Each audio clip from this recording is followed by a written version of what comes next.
Hey coin collectors, and welcome to DC Coin World International Coin Channel.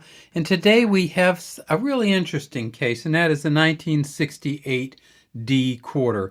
And of course the D quarter comes from Denver. That's what the D is for. And if we look at these quarters, we see that some have what looks like a D on them. Some have what looks like a P on them, and some have nothing on them. Well, that's a little bit deceiving because in 1968, of course, the Philadelphia Mint didn't put the P on their coins. So that's not a P. We don't know exactly what it is yet, but it's not a P. That is a D, and that is a D too. All these three Ds look quite different. And so why or how or what could possibly make a 1968 quarter worth $8,000 or $9,000? And that's really the interesting question here. And the easy explanation is that when they grade coins, they grade them according to how much of the coin you can see. So the big grading firm is called PCGS, and they grade coins, and you look at Washington, you see how much of his hair and his eyelids and all this other stuff, and then you flip it over and you see how much of the eagle's feathers you can see and the bindings on this sheaf of arrows. And so PCGS has a number of gradings that they do for coins that are circulated. And I should say that again. The 1968 D that was sold about 5 years ago for $8,800, $8,812, was what was called an MS68. And Mint State 68 means that the coin actually looks almost in a way better than when it was first made. And so it doesn't have the scratches, it doesn't have the dings on it. It just looks really good, and it has a really good stamp on it. It was stamped really well.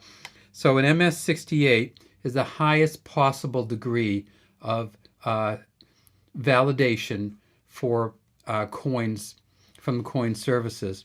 And the MS68, according to PCGS, they have about 6 or so known, 6 ever.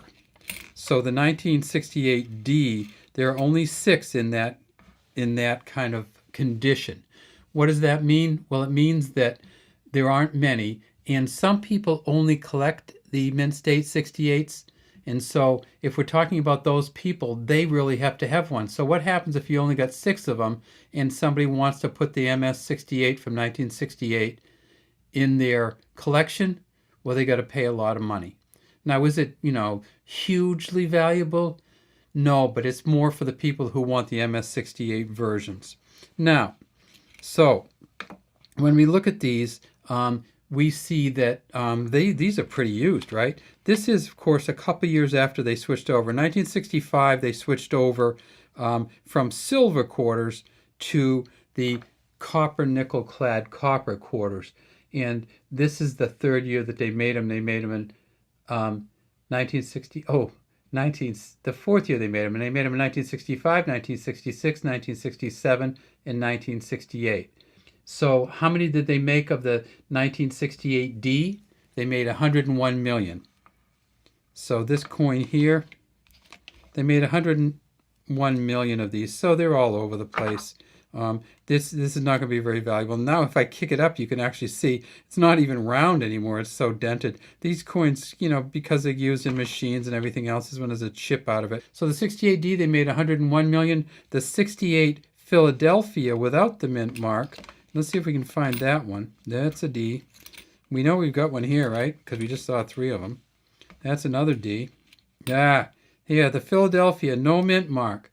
In Philly, in 1968, they made 221 million, 220.7 million. They also made some with an S mint mark, the San Francisco Mint. In 1968, they made 3 million of those, and those are worth a couple dollars each. All right, so these coins are only worth a quarter.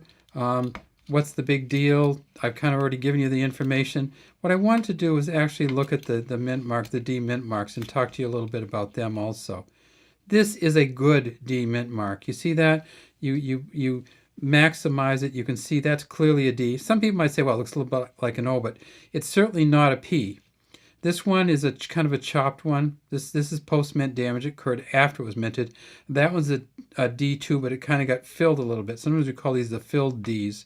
So this would be like a regular D. This is a filled D.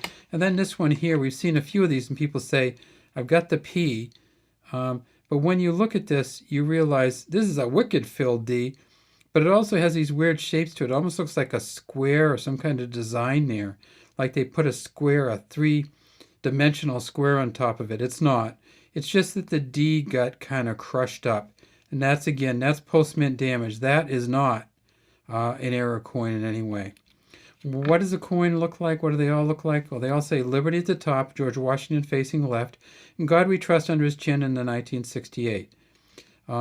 We have the 119 reads, and then when you get to the back, it says United States of America, E pluribus unum here, eagle facing to the left. He's holding a shaft or sheaf of arrows, and these arrows actually have ribbons on them. So in a really good condition one, you can see the ribbons.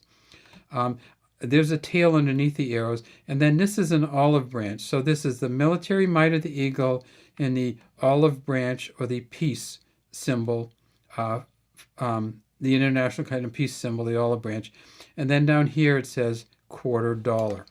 So that's what we have.